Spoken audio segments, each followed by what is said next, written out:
In the last video, I talked about frogs.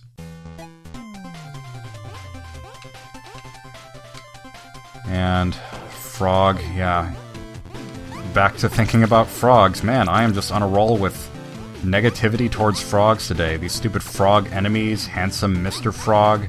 Can I say anything good about frogs? I mean, I do like frogs, generally. At least, I like that one, or maybe not just one, but any frogs that appeared on our porch when we lived back in Mississippi. Those were good, cute frogs that I was always happy to see. But then again, I'm not really that knowledgeable of frogs. Or really all that knowledgeable of dogs, for that matter, which is what this game is about. It's about the dog Super Jagua, and I've only really had much experience with about 3 dogs in my life.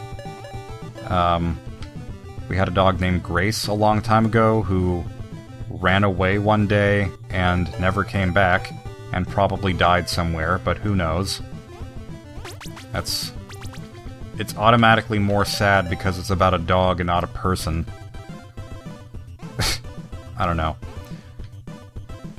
Just, I have a slight bit of bitterness towards anyone who treats animals like they're so much better than people, and there's more of an emotional attachment to them, which there kind of is, because animals are so pure, or at least the ones that we have as pets are so pure, but I don't know. I don't think that it's not really worth getting into at this point, so I'm just going to cut the discussion there. But yeah, there was that dog. There was our dog Naomi, who is a good dog, that we had for many years, and she eventually passed away quite peacefully. She had a very good final day. And then, while we had her, we had this other dog who I think went by Sam or something, just for a very short time, and that dog peed everywhere and made horrible messes. And we didn't actually have a name for that dog, so because we already had Naomi, we decided to call that one No Namey. It was kind of stupid, but I like stupid things, so boop. Get in a second hit.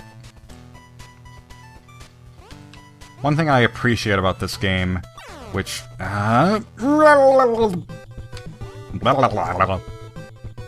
one thing I appreciate about this game, as it is a short game, is that the boss fights are very short and simple. They don't telegraph their attacks really at all, which is a bit unfortunate, but at the same time, they are simple enough bosses that they don't really need to once you've looked at them once. So, get the bone. Get the bone. Knick-knack, paddywhack, give the dog a bone. What the heck even is that term? I don't know anything about the knick-knack, paddywhack thing, but I know of patty cake, despite not knowing the origins or what that even really means either. Just patting yourself on the hand, I don't know. Never mind. Also, I haven't brought any attention to the coins that I just picked up looking like an angry face. That's another completely unexplained thing. Oh. I never actually realized you can go to previous levels. I just did that by accident just now. But that's neat. I'm not entirely sure why you would go back to previous levels unless you just missed some and wanted to try to unlock more of them before beating the game. You know, through warps and such. One other thing I can say about dogs, just thinking about the way I said stutch made me think of the word Dutch, and I guess that made me think of dachshunds, and I remember once thinking I really wanted to name a dachshund Dublin, and I couldn't really tell you why. I think I just liked the way that the word Dublin sounds, even though it's not exactly a word, it's the name of a place. I don't know whether I will ever decide to name a dog Dublin. Frankly, I'm more interested in cats, but that's another blasphemous statement for this game. And while I'm continuing to be sacrilegious to various different things, another game that I think this is better than is Super Mario Bros. 3. Now, people really love Super Mario Bros. 3, so yeah, that's like a suicidal statement to make, but I guess I've never been the biggest fan of the NES era, and I don't know, there's something about Super Mario Bros. 3 that, even though I definitely appreciate it and I think it has a lot of great ideas, it doesn't feel as fun to play to me as something like Super Mario World does, which is part of the reason that I enjoy this game, is it feels more like Super Mario World, despite having a lot of similarities to games that are older. And it's got the Kirby music, which is always good. One thing I can say positive about this game, even though I've said nothing but positive things as far as I know, besides maybe minor qualms about the controls. Like, you can't duck and it's weird, but I really appreciate the level design, because if you've ever played Super Mario Maker, you know how easy it is to find and even to make really cluttered levels where you have all this space and you don't know what to do with it, so you try to fill it up as much as possible. But this game makes very reserved use of space. It recognizes that space is nice. It's a nice thing to have. And it doesn't go too hardcore with any of its level design. It's very careful in that regard. If you jump up here above this platform, I think there's a warp to a later stage up there. I'm not entirely sure where it is, but I know that it's somewhere up there because I ran into it by accident. That was unfortunate. But yeah, I just think this game is rather professionally designed as far as its levels go. They might not be, you know, riveting. Every single level is totally different from the last, but generally I think they feel different enough, and none of them feel unfair. So besides looking up random games, what else has been going on in my life? I could still talk about more random games that I've played. But the thing is, I don't want to be too negative, because most of the ones that I've played haven't been that great. But Squirm is definitely a good one. I definitely recommend Squirm by Alexander Carpenter, or I don't know if he goes by Alexander or just Alex. I think he goes by Alex. I can't remember. But either way, Squirm is a solid hour-and-a-half long game that I don't really want to explain, because I feel like it's better left unexplained. You should just play it. But it's kind of a magical experience. And because I played it and beat it in an hour and a half, or actually 83 minutes is what I believe it took, I could have refunded it, because the requirements for, or the qualifications for refunding a game on Steam are play it for under 2 hours and not have, like, what is the other one? Not waiting until more than 2 weeks after you bought it to try to refund it. So, yeah, I could have refunded it, but no, I'm not going to refund it. I feel like I paid too little for that game. Because I got it on a sale, and it's a $2 game, and so I paid $1.50. And I am pretty sure that it's at least partly inspired by The End Is Nigh, which is an Edmund Macmillan game that I definitely like. It's my favorite work of his. Jump on the candy cane. I don't know if these are really candy canes, but they certainly look like candy canes. At least candy cane segments.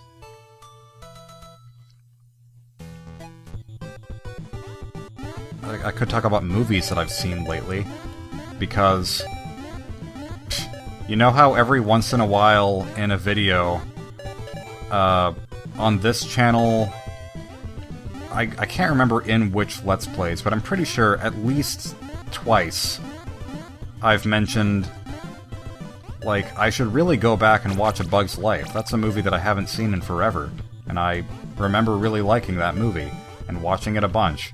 And then I just don't watch it, for whatever reason. I think I even said that back in, like, my Link's Awakening LP. I LP'd that game and said something to that effect. But I finally did actually sort of watch it, and I say sort of because what I actually did was I had it on in the background while I played this. It was my playthrough where I got to... I think I got to the final boss, and then got a game over. So that was not the most pleasant thing, but I still felt dedicated enough to play it to the end in my next playthrough. But yeah, I had it on in the background. I still do definitely like that movie, and there are a lot of quotes from it that I didn't quite remember correctly. Man, ugh. That movie has some adult humor that I didn't realize it had before. Or at least humor that could very easily be interpreted as adult. Like in the outtakes, or the bloopers.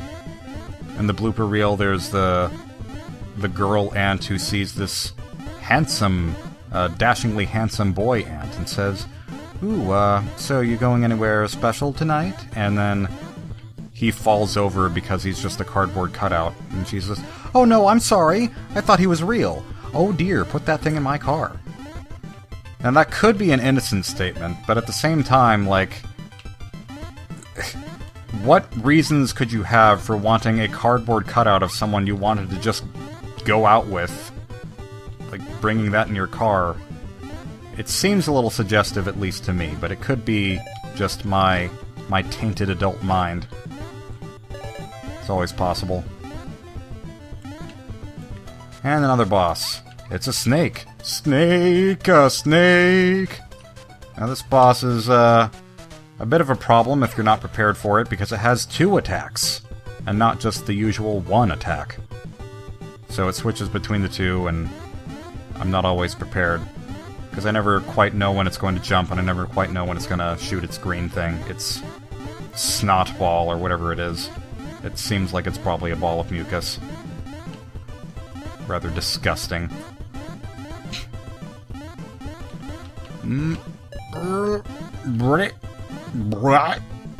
Birds.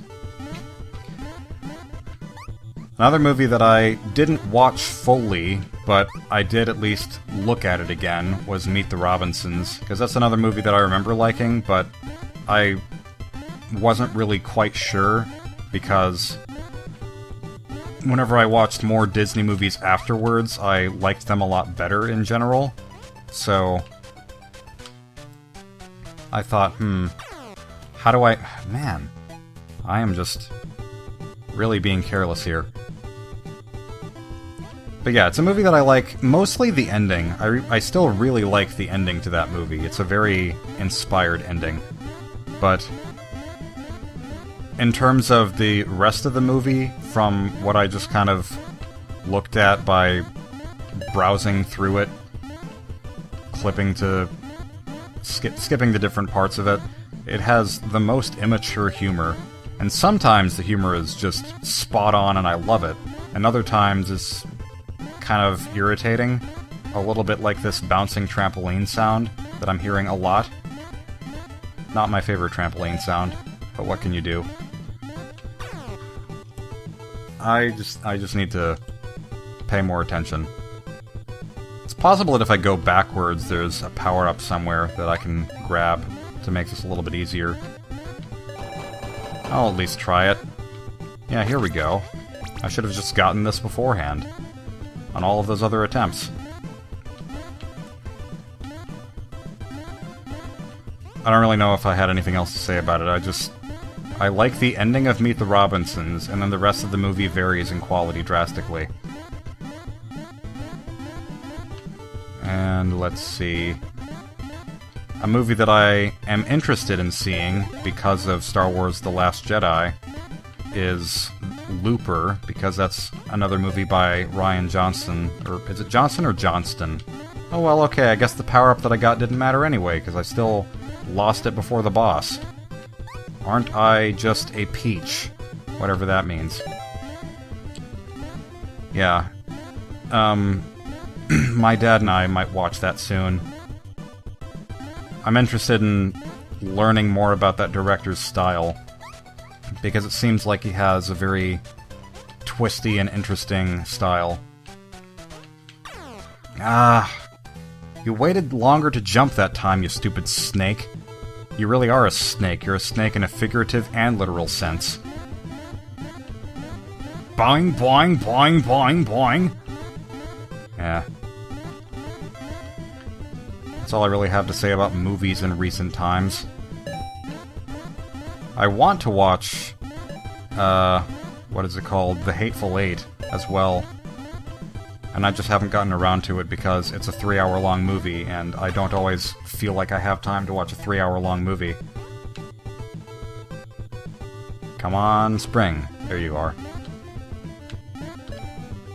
I've heard a lot of people don't like Hateful Eight, but I'm not sure exactly how true that is among Quentin Tarantino fans. I just know that critically it wasn't the most highly acclaimed thing. And this umbrella might end up being the most useful possible item here. I shall try it. Not that I have another option, I'm just gonna go for it. With the cumbersome Bumbershoot. The hamster hooey and the gooey parapluie. I love umbrella synonyms. They're really stupid. Man, what is wrong with me? Just gonna hang around my green fire hydrant some more? I promise I'm not usually this bad at this game. Oh well. I'm too far in to quit now, as far as I'm concerned. I did try to record this before, and I wasn't totally satisfied with the commentary. It's turning out better this time. It's just a thing. You know, I've actually been recording Sonic Adventure. That's my next planned LP, and I'm about halfway done with that. But the thing about that game is that it autosaves, which is the least convenient thing ever for recording LPs. Because if you record something and it doesn't turn out all that great, then you can't exactly redo it unless you do post-commentary, and live commentary is always what I prefer. So, yeah, that's just kind of problematic, because I have to commit to whatever I do unless I want to post-commentate it, and then it just isn't quite as good. Let's not die this time. Maybe let's utilize our bone weapon. There we go. That should really not have been as hard as it was. But that was level 20. This game has 32 levels. So we're gonna get through it. We're 2/3 of the way through. It's kind of fun playing through this game with in the form of an LP, just because one of my favorite think about your words before you say them, boy. One of my favorite Nintendo Capri Sun playthroughs is his Stupoid run of Super Mario Bros. 3. So even though that's not really a game that I find the most enjoyable to play, as much as I appreciate its various different ideas, I enjoy his playthrough of it. It's a playthrough where it's the early morning for him, and he's like, really... By the way, that wasn't a cut just now. Whenever I immediately started the stage again, that was just me starting the stage. I love how fast the respawn time is. You can just dive right back in. But anyway, yeah, it's a playthrough where it's the early morning for him, and he's, like, sort of dreading going to work or go shopping or something. I can't remember exactly what it is that he is going to do in the later morning, but it's always just a playthrough that I've liked the feel of. And I bring it up because it's the early morning for me, so I feel kind of like I'm in that situation.